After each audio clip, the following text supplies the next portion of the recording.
Hello and welcome back to John's Random Reviews. Well, I'm currently got this in, not in bits, I've got all the guard off it because I'm altering it all. What am I talking about? Oh, it's the DMC 300 3-inch cut-off saw. So I thought before I get it all back together with my new adapted discard that's going to go on, what do you think? Shall I take it? I'll take it to bits. Well, I'll take all the clamshell off it. And I think, and drum roll, I think this could be the first in the world that anyone's taken a peek inside here. So let's get all the screws out of it and see how I'm really interested, right, about this head. The motor's there, but I reckon that goes straight onto the motor. Yeah, it must do. There's no planetary gears or gear reductions in there. It's just, wow. Anyway, let's get in and have a look.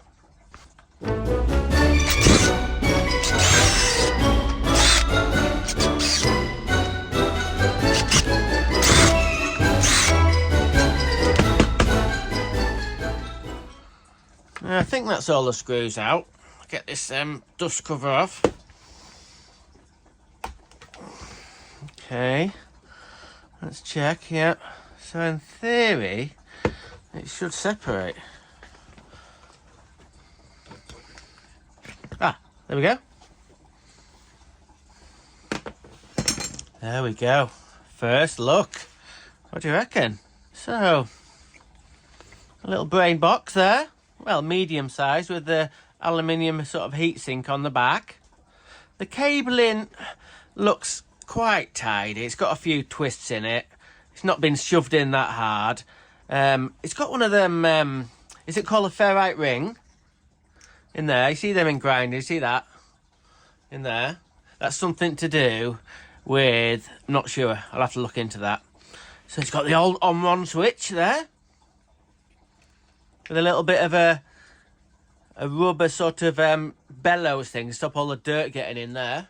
So one thing not mad keen on is the position of this. Is the lockout switch. So when that's out like that, you can't press the trigger, and you have to put your, hang on, you have to put your thumb on it like that, and you can press the trigger.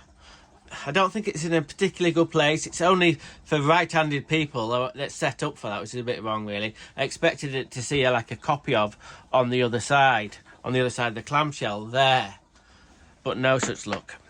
Now this is quite interesting how they've done the forward and reverse. It's very, I like it. It's very mechanical, if you like. So it's got this what you'd call, I don't know what you'd call it there. This bit, can you see that? This bit's kind of like on a rocker there.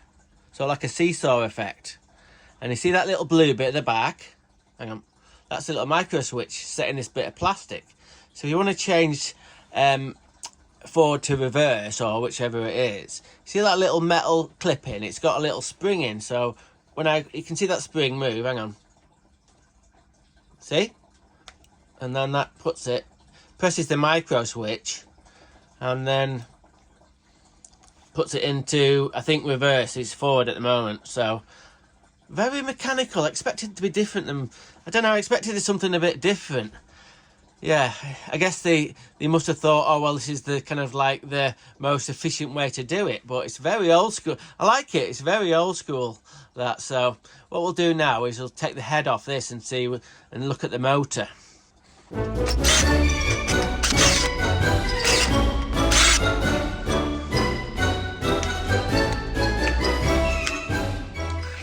Right, all the screws are out, so it should.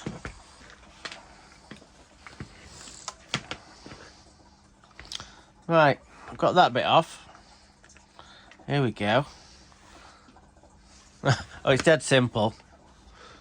As I thought, it's straight off the motor, through the fan, and then this bit at the back there is the sort of blade lock. That probably works when it's, and then you've got a bearing. And then you've got this little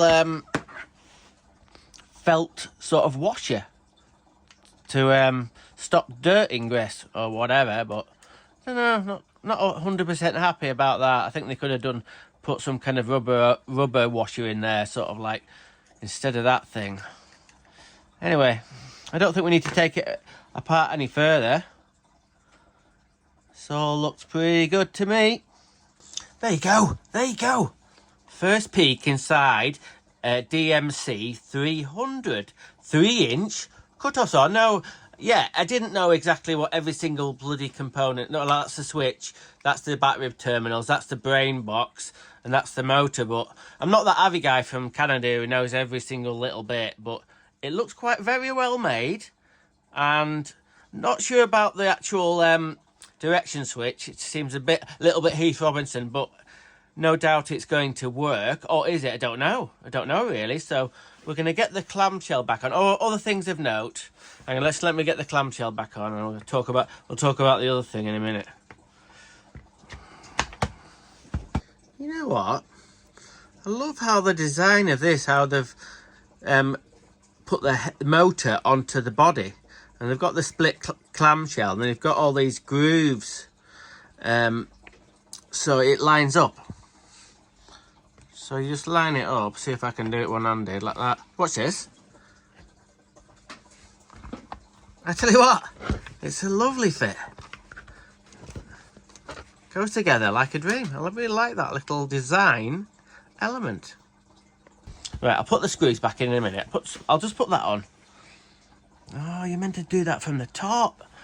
Like that. I was trying to rag it off. Ah. Yeah, that's a lot better. Bloody hell, don't listen to me. Anyway, you can see there's a hole there.